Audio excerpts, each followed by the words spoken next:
નમસ્કાર, કેમ છો મારા વહાલા વિદ્યાર્થી મિત્રો?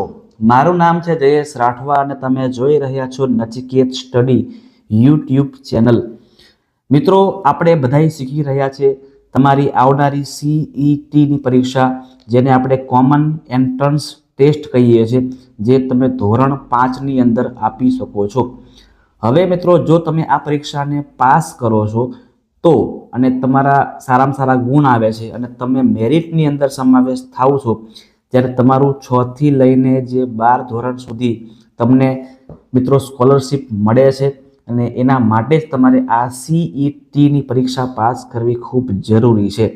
અને મિત્રો, પરીક્ષા જો તમે મહેનત કરો, જો તમે બધા જ જે પ્રશ્નો છે, ગણિતના પ્રશ્નો હોય કે ગુજરાતીના પ્રશ્નો હોય કે પર્યાવરણના પ્રશ્નો હોય કે અંગ્રેજીના પ્રશ્નો હોય, આ બધાય પ્રશ્નો તમે કમ્પ્લીટલી જવાબ આપો તો તમે મિત્રો સરળતાથી પાસ થઈ શકો છો. એવી આ સરળ એક્ઝામ છે, જરાય અઘરી એક્ઝામ નથી. બરાબર છે? તમારે માત્ર તૈયારી કરવાની છે. હવે મિત્રો, આ પરીક્ષા છે એ 31 જાન્યુઆરીએ આવવાની છે, એટલે તમારા માટે હજી 1 મહિનો પૂરેપૂરો બાકી છે. તમારે મિત્રો કમર કસીને આ જે એક્ઝામ છે એના માટે તમારે તૈયારી શરૂ કરી દેવાની છે. આપણે પણ મિત્રો આ પરીક્ષા માટેની તૈયારીઓ કરાવી રહ્યા છે અને તમે જે અત્યારે આ આખી PDF અને પ્રશ્નો જોઈ રહ્યા છો, આ સુંદર મજાના પ્રશ્નો તૈયાર કરવા માટે સમગ્ર શિક્ષા અંતર્ગત જિલ્લા શિક્ષણ સમિતિ પાટણ અને જિલ્લા શિક્ષણ તાલીમ ભવન પાટણનું ખૂબ જ યોગદાન રહેલું છે. આખી PDF એમના દ્વારા બનાવવામાં આવેલી છે. ખૂબ જ સુંદર મજાના પ્રશ્નો છે. બધા પ્રશ્નો મેં પોતે વાંચ્યા છે અને એકાએક પ્રશ્ન મિત્રો કંઈક વેલ્યુ આપે ને એવા છે. એટલા માટે આ તમામ પ્રશ્ન મિત્રો સોલ્વ કરવા માટે તમારી સામે આવ્યો છું. તમામ પ્રશ્નોને વાંચવાના છે, એના ઓપ્શન કેવા પ્રકારના છે એ જોવાના છે અને કેવી રીતે આપણે ઝડપથી જવાબ આપી શકીએ એ બધું જ આપણે શીખવાનું છે. બરાબર છે મિત્રો? નજીકના સમયની અંદર આપણે તમને મોડેલ પ્રશ્નપત્ર પણ આપવાના છે. મોડેલ પ્રશ્નપત્ર પણ તમને સોલ્વ કરાવવાના છે કે કેવી રીતે મિત્રો તમે 120 મિનિટની અંદર તમે કેવી રીતે 120 મિનિટની અંદર 120 પ્રશ્નોના જવાબ ખૂબ જ ઇઝીલી આપી શકો. તમે કોઈ પણ પ્રકારનો ટાઈમ વેસ્ટ ન કરો અને તમે બધા પ્રશ્નો સાચા આપી શકો ને એવી રીતે તમને આપણે આગળના સમયની અંદર 10 પ્રશ્નપત્ર તમને YouTube પર સોલ્વ કરાવવાના છે. જે મિત્રો પહેલી વાર છે, આજ પહેલાં આવા 10 પ્રશ્નપત્ર YouTubeમાં કોઈએ સોલ્વ કરાવેલા નથી. આપણે તમને સોલ્વ કરાવીશું જેથી તમારા સારામાં સારા માર્ક્સ આવી શકે. બરાબર છે? હવે વાત કરીએ મિત્રો, આજના વિડીયોમાં આપણે ગણિત વિષયના પ્રશ્નોની ચર્ચા કરવાના છે. ગણિત વિષયમાં કેવા પ્રકારના પ્રશ્ન પૂછાય એ તમારે આ વિડીયોમાં શીખવાના છે. આપણે આની પહેલાના વિડીયોમાં એટલે કે 1 થી લઈને 7 પાર્ટ આપણે બનાવ્યા છે. આ 1 થી લઈને 7 પાર્ટની અંદર આપણે ગુજરાતી વિષયના 230 જેટલા પ્રશ્નોને સોલ્વ કર્યા છે. જેમાં ઘણી બધી વસ્તુ, જેમાં તમારી પુસ્તકને આધારિત ઘણા બધા પ્રશ્નો, સમાનાર્થી શબ્દ, વિરોધી શબ્દ, શબ્દોની સાચી જોડ, આવા બધા પ્રકારના પ્રશ્નો આપણે સોલ્વ કર્યા છે. તમે જો એ વિડીયો નથી જોયો તો મિત્રો જોઈ લેજો. ચાલો, હવે આપણે શરૂઆત કરી દઈએ છીએ મસ્ત મજાની ગણિત વિષયના પ્રશ્નોની અને એક પ્રશ્ન વાંચવાના છે અને તમને હું સમજાવીશ કે જવાબ એના કેવી રીતે આપણે આપવાના છે. ચાલો શરૂઆત કરી દઈએ છીએ. સૌથી પહેલો પ્રશ્ન છે મિત્રો કે 1/2 ટન એટલે કેટલા કિલોગ્રામ? તમારે યાદ રાખવાનું છે કે 1 ટન હોય ને, 1 ટન એટલે 1000 કિલોગ્રામ. 1 ટન એટલે 1000 કિલોગ્રામ. તો અડધો ટન એટલે 500 કિલોગ્રામ. બરાબર છે? 1000 ના અડધા કેટલા થાય? 500. એટલે આ 500 આપણો જવાબ થશે. બરાબર? ચાલો આગળનો પ્રશ્ન. એક બળદગાડું અંદાજે 1 કલાકમાં 4 કિલોમીટર અંતર કાપે છે, તો 10 કિલોમીટર અંતર કાપવા માટે કેટલો સમય લાગે? તો આવું કરી દેવાનું કે 1 કલાકની અંદર 4 કિમી કાપે છે. 4 કિમી કાપે છે તો 10 કિમી કાપવું હોય તો કેટલા કલાક લાગે? અહીંયા કરવું પડે ક્રોસ ગુણાકાર, એટલે કે 10 ગુણ્યા 1 એટલે 10 જ થશે. એના છેદમાં આપણે 4 કરી દઈએ તો 10 ભાગ્યા 4 કરીએ કેટલા આવે? તો 4 દુ 8, 2 વધશે અને 0, તો 4 × 5 એટલે 2.5 કલાક એટલે અઢી કલાક. શું કહેવાય આને? 2.5 એટલે અઢી કહેવામાં આવે. એટલે 2.5 કલાક 2:30 કલાક એ આપણો જવાબ થશે। બરાબર, તમને મિત્રો જવાબ આપેલા છે, પણ તમને ગણતરી કરતા પણ આવડવું જોઈએ। આગળનો પ્રશ્ન સમજીએ છીએ। એક ટ્રેક્ટર 1 કલાકના 20 કિલોમીટરની ઝડપે ગતિ કરે છે, તો 90 કિલોમીટર અંતર કાપવા માટે તેને કેટલો સમય લાગશે? જો એવું કહે છે કે 1 કલાકની અંદર એ 20 કિલોમીટર ગતિ કરે છે, કેટલા? 20, તો 90 કાપવા છે એને, તો કેટલી ગતિ કરશે, કેટલા કલાકમાં લાગશે? તો 90 ગુણ્યા 1 અને છેદમાં 20 મૂકવાના, તો 90 ભાગ્યા 20, આ 0 0 ઉડી જાય, 9 ભાગ્યા 2 કરો ને તો 4.5 આવે। 4.5 એટલે 4.5 કલાક, શું કહેવાય? 4.5 કલાક એટલે કે 4 કલાક અને 30 મિનિટ। બરાબર, 4 કલાક અને 30 મિનિટ સમય લાગશે। આગળ, એક બોક્સમાં 15 કિલો 500 ગ્રામ કેરી છે અને બીજા બોક્સમાં 18 કિલો કેરી છે, તો બંને બોક્સમાં કુલ કેરીનું વજન કેટલું થશે? તો 15 કિલો 500 ગ્રામ અને 18 કિલો કેરી, તો 18 વત્તા 15 કરવાના, કેટલા આવે? 18 વત્તા 15, 8 ને 5, 8 ને 5 13, વધી પડી 1, 1 2 ને 3, બરાબર છે, તો 33.500 શું આવશે? 33.500 આવશે। અહીંયા મિત્રો ભૂલથી I think A option type થઈ ગયો છે, પણ એ નહીં આવે, અહીં શું આવશે? 33.5 તમારો જવાબ બનશે। ટીક કરી દઈએ આપણે 33.5, બરાબર, કમ્પ્લીટ છે।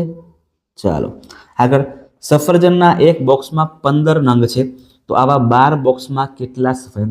તો કે એકમાં 15 છે, એકમાં 15 નંગ છે, તો 12 બોક્સમાં કેટલા થાય? 12 બોક્સમાં તો 15 ગુણ્યા 12 નો કરવું પડે ગુણાકાર, અને 15 ગુણ્યા 12 આપણે કરીએ ને તો 180 થશે, એટલે કે 180 આપણો જવાબ થશે।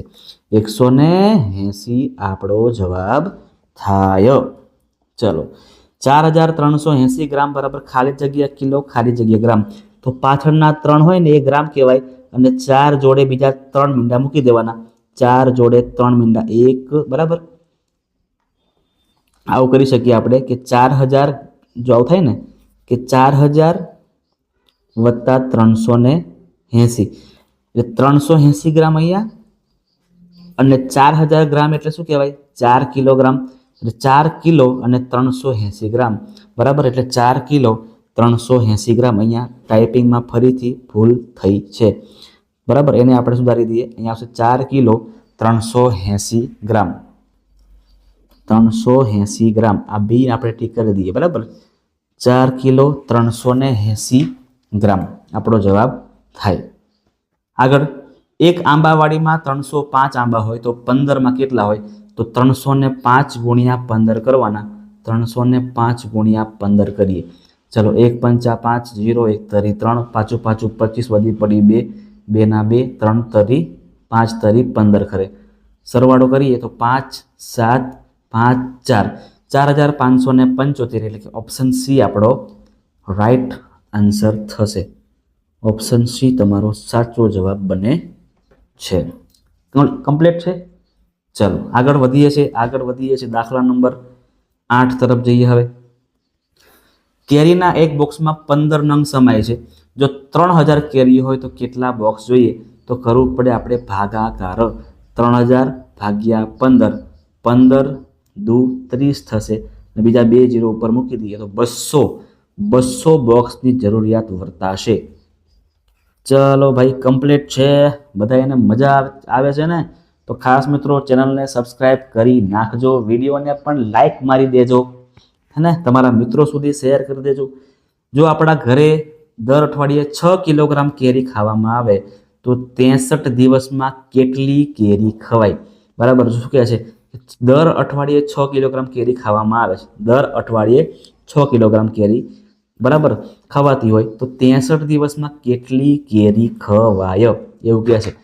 તો જો પહેલા આપણને ખબર મિત્રો એ હોવી જોઈએ કે 63 દિવસ એટલે, બરાબર, તો જો એક વીકમાં, તો આપણે એવું કહી શકીએ કે 7 દિવસ બરાબર એક વીક થાય, તો 63 દિવસ બરાબર કેટલા વીક થશે? તો 63 ભાગ્યા 7 કરવાના, તો 9 સત્તા 63 એટલે કે આપણે 9 થી કાપી શકાશે, મતલબ કે 63 દિવસ એટલે 9 વીક, 9 અઠવાડિયા થશે.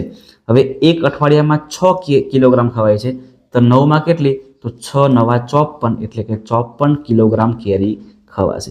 અને તમને મિત્રો આવી રીતે ફટાફટ ગણતરી કરતા આવડતું હોય ને તો તમે ક્યાંય પાછા પડો નહીં.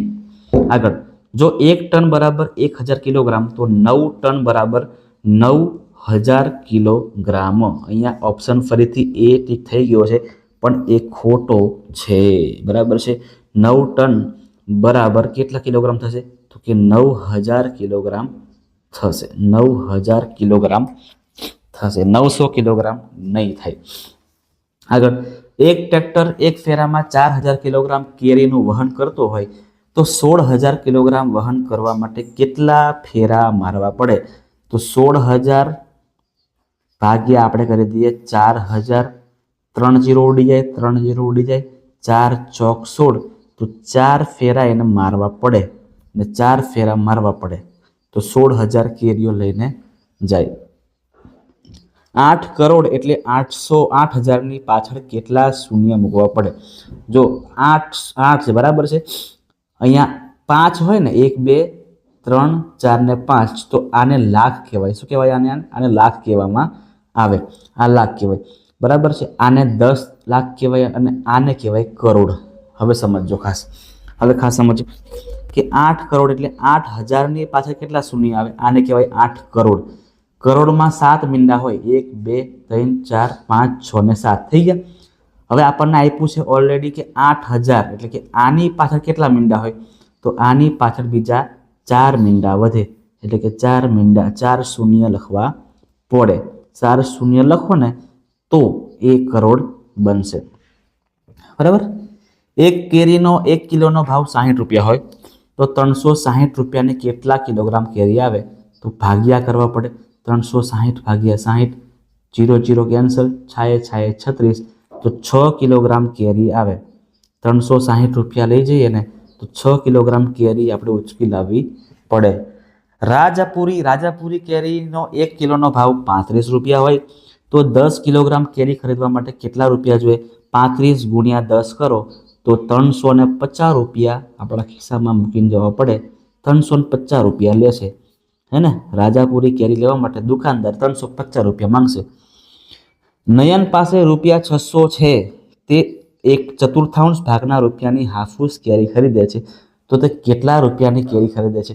600ના 1/4 કરવાના એટલે 600 ભાગ્યા 4, 4 એકા 4, 20 વધશે, 4 પંચા 20 અને 0 એટલે કે 150 ચોક 600 એટલે 150 રૂપિયા. 600ના 1/4 કરો એટલે 150 રૂપિયા થાય, બરાબર. 150 પ્લસ 150 પ્લસ 150 પ્લસ 150, 600ના 4 ભાગ કરો ને તો દરેક ભાગ 150 150 150 150 નો હોય, હે ને. તમે એવું બી કરી શકો છો. ચલો, કયા મૂળાક્ષરમાં સૌથી વધુ ખૂણા રચાય છે, બરાબર છે. જો તમે અહીંયા આપણે દોરીને બતાવો તમને કે આ એ છે, અહીં કેટલા ખૂણા બનશે, તો અહીંયા 1 2 3 4 અને 5 ખૂણા બને છે, બરાબર.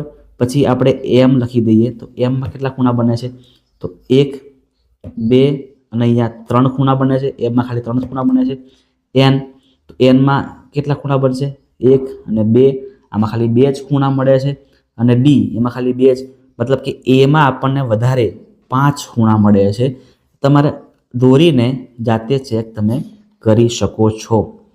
આગળ, ઘડિયાળનો ખૂણો જોઈને કયો પ્રકાર છે કહેવાનું છે, બરાબર.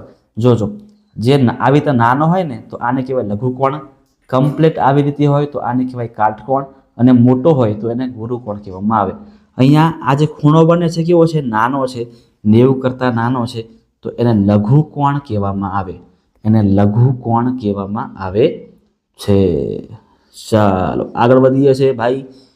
એક વિમાન સવારે 10:25 કલાકે સુરતથી નીકળી 11:45 અમદાવાદે પહોંચે છે, તો વિમાન કેટલા સમયમાં અહમદાબાદ પહોંચ્યું હશે, બરાબર. 11 થી 11:45 કરો એટલે એ 45 મિનિટ થઈ ગઈ, બરાબર. અને 10:25 થી 11નો સમયગાળો કરો તો એ 35 મિનિટ થઈ ગઈ.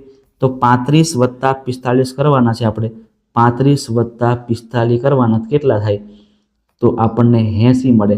અને 80 એટલે 60 વત્તા 20 અને 60 એટલે 1 કલાક અને બીજા 20 મિનિટ એટલે 1 કલાક અને 20 કલાક, બરાબર, સોરી 1 કલાક અને 20 મિનિટે 1 કલાક અને 20 મિનિટે આ જે વિમાન છે ને એ સુરતથી અમદાવાદ પહોંચી ગયું હશે.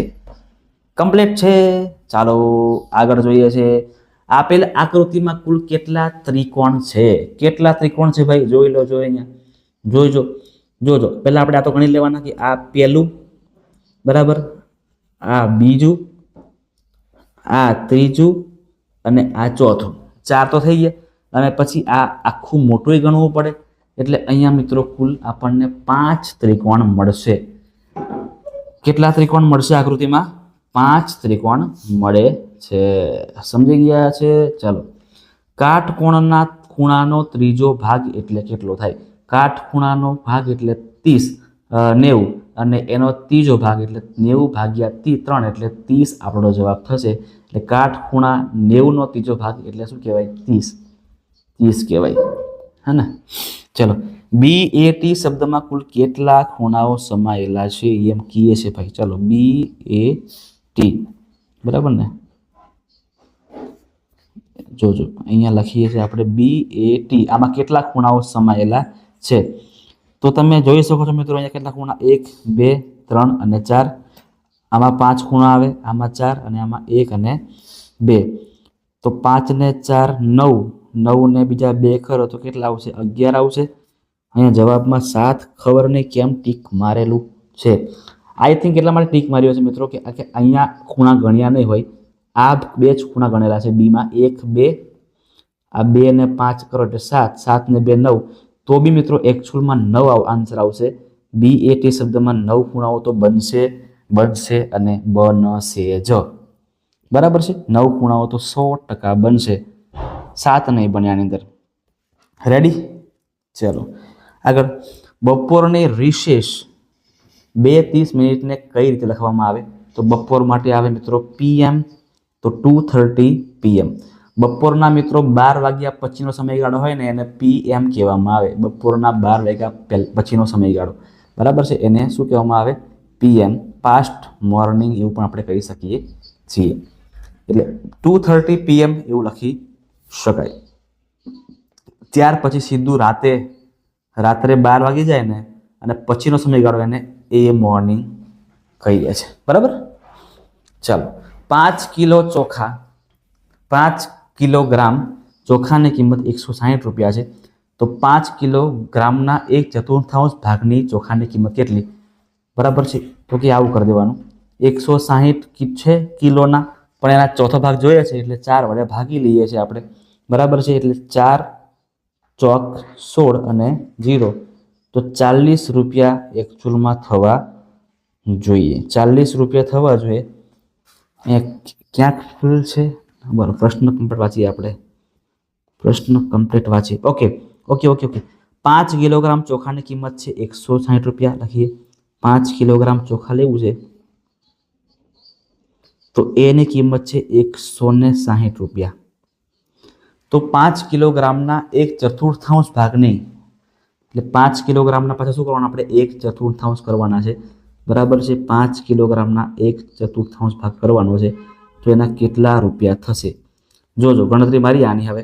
તો 5 તો 160, તો 5 × 5/4 એટલે કે 5/4 તો કેટલા રૂપિયા? હવે કરીએ છીએ ક્રોસ ગુણાકાર. એટલે 160 ગુણ્યા 5/4, બરાબર? અને હજી બીજા 5 નીચે આવશે. અહીંયા ઉડાઈએ આપણે તો 5 5 કેન્સલ, તો મતલબ એ જ થવાનું છે ને ભાઈ. 4 ચોક 16 એટલે 40 આવશે અહીંયા આન્સર. 40 અહીંયા એક જગ્યાએ છે નહીં તો આપણે 40 આને બનાવી દઈએ કે રૂપિયા 40 થશે, હે ને? 40 રૂપિયા થશે. ચલો ડન છે. આગળ વધીએ છીએ મિત્રો. દાખલા નંબર 25 તરફ જઈએ આપણે બધાઈ. 5 રૂપિયામાં 25 પૈસાના કેટલા સિક્કા મળે? અરે વાહ, 25 પૈસાના મિત્રો, 25 પૈસાના 4 સિક્કા કરો ભેગા તો 1 રૂપિયો થાય. કેટલો થાય? 1 રૂપિયો. તો 1 1 1 1 અને 1, હવે 5 કરવા છે તો 25 વાળા કેટલા કરવાના આપણે? તો કે આ જો આ 4 સિક્કા તો છે અને एवा आपणे 5 करवाना तो 4 पंचा 20 20 बराबर है। 20 सिक्का करो ने 20 सिक्का करो ने भेगा तो 5 रुपया थशे बराबर है। तो 5 रुपया थशे। डन है कम्प्लीट। बधाईने मित्रों मजा आवती हो तो खास वीडियो ने लाइक बाइक मार देजो। आगळ वधीए छे। एक दिवसना 24 कलाक छे बधाईने खबर छे। तो दिवसनो अर्धा कलाक केटला तो 24 ना अर्धा 12 कलाक। पिक्चर पूरू। आवा प्रश्न पूछाय એટલે મિત્રો મજા આવી જાય હે ને। મગન શું કહે છે? મગન દિવસના 6 કલાક ઊંઘે છે। અરે વાહ। તો તે દિવસનો કેટલામો ભાગ ઊંઘે છે? તો કુલ કલાક 24, છઠ્ઠો ભાગ ભાઈ ઊંઘે છે તો 6 ચોક 24 એટલે ચોથો ભાગ है ने, चौथो भाग ઊંઘે છે। 1/4 ચોથો ભાગ જે છે ને એ મગન ઊંઘવામાં કાઢે છે। આગળ पहली 4 अविभाज्य संख्याओं सरवाळो चेटलो थशे?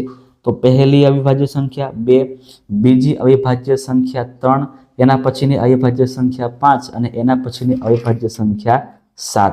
हवे आनो सरवाळो केटलो थाय? 3 ने 2 5, 5 ने 5 10, 10 ने 7 17, 17 थशे। 17 थशे बराबर छे। 4 ज जोईए छे आपणने। कई संख्या 4, 6 અને 8 નો અવયવી છે? बराबर 4, 6 અને 8 નો અવયવી છે मतलब कि बधाईथी भाग पड़ता होय, 4 थी पड़ता होय, 6 थी पड़ता होय, 8 थी पड़ता होय। बराबर तो 12 ना भाग 4 थी 6 थी पड़े, 8 थी नहीं पड़ता, 12 कैंसल। बराबर 18 ना भाग 6 थी पड़शे बराबर, 8 थी नहीं पड़ता, 4 थी नहीं पड़ता, कैंसल जवा दो भाई आने। 24 तो 4 थी पड़शे, 6 थी पड़शे ने 8 तरी 24 એટલે આ બધાયમાં ભાગ પડે એટલે કે અવયવી થશે 24 નો। 24 આપણો જવાબ થાય। 20 ના ભાગ તમે જો કે 4 થી પડે પણ 6 ને 8 થી પડશે નહીં એટલે આપણો ફાઇનલ જવાબ શું આવશે? અહીંયા સી આવશે। બરાબર છે મિત્રો। ચાલો નીચેનામાં પૈકી કઈ સંખ્યા 5 નો અવયવી નથી? જેમાં 5 માં નથી આવતો તો 10 ના ભાગ 5 થી પડે, 5 ના ભાગ 5 થી પડે, 15 ના ભાગે 5 થી પડે છે પણ 12 ના ભાગ છે 5 થી નથી પડતા એટલે 12 એ અવયવી નથી એવું ગણી શકાય। આગળ 31 નંબરનો પ્રશ્ન કાંઈક ગાયબ થઈ ગયો છે હે ને, વાંધો નહીં। 32 નંબરનો પ્રશ્ન, 4 અંકની મોટામાં મોટી સંખ્યામાંથી 3 અંકની નાનામાં નાની સંખ્યા બાદ કરતા કઈ સંખ્યા મળે? તો સૌથી પહેલા મિત્રો 4 અંકની મોટામાં મોટી સંખ્યા પૂછે ને તો નવડા આપણને યાદ આવી જવા જોઈએ। બરાબર છે। 4 અંકની એટલે કે 4 નવડા કરી દેવાના અને 3 અંકની નાનામાં નાની સંખ્યા એટલે એકડો અને મીંડા। बराबर एकड़ो ने मींडा याद आवी जवा जोईए। तो 4 अंकनी मोटामां मोटी संख्या छे बराबर 9999 अने 3 अंकनी नानामां नानी संख्या छे 1 बराबर छे 1000 केटली छे 1000 छे। समझी गया? हवे आपणे आने माइनस करीए छीए तो 9 अहींया 9 आवशे, अहींया 9 आवशे अने अहींया 8 आवशे। 8999 આપણો જવાબ થશે। બરાબર છે। 8999 આપણો જવાબ થાય। અહીંયા જવાબ ડી ન આવે, જવાબ સી આવશે 8999। ચાલો આગળ 16 ના અવયવોમાં ખૂટતી સંખ્યા લખવાની છે। 16 ના અવયવ 1 2 4 અને ડાયરેક્ટ આવશે મિત્રો હવે 8। શું આવશે અહીંયા 8 8 દુ 16 થશે એટલા માટે એટલે આપણો જવાબ શું આવશે અહીંયા 8 આવશે કારણ કે 16 છે બરાબર છે 6 4 આવી ગયા છે 6 તો આવે નહીં 12 ના ઘડિયામાં 16 ના આવે એટલે આપણો જવાબ શું આવશે 8 આવશે। ક્લિયર? તો બસ આ વિડીયોમાં આપણે મિત્રો આટલું જ રાખીએ છીએ। અત્યારે હજી બીજા 30 પ્રશ્નો પણ બાકી છે સોલ્વ કરવાના ગણિતના, એ આપણે પછીના વિડીયોમાં સોલ્વ કરીશું। અત્યાર પૂરતું આપણે આટલું રાખીએ છીએ। તો તમારે હવે વિડીયોને મિત્રો જતા પહેલાં એક લાઇક મારી દેવાની છે। તમે નથી કરી તો તમે વિડીયોને મિત્રો શેર પણ કરી દેજો તમારા ગ્રુપની અંદર, તમારા મિત્ર વર્તુળની અંદર। અને જો તમે ચેનલ પર નવા છો તો નચિકેત સ્ટડી યુટ્યુબ ચેનલને મિત્રો ખાસ સબસ્ક્રાઈબ પણ કરી નાખજો। સબસ્ક્રાઈબ પણ ખાસ કરી નાખજો જેથી મિત્રો તમને આવા વિડીયો ઇઝીલી મળી શકે, તમારે ક્યાંય ગોતવા જવા પડે નહીં, તમને ઘર બેઠા બધા જ વિડીયોઝ બધા જ સોલ્યુશન તમને મળી શકે। એટલા માટે મિત્રો ચેનલને ખાસ સબસ્ક્રાઈબ પણ કરી નાખજો। મળીએ છે આવતા વિડીયોની અંદર।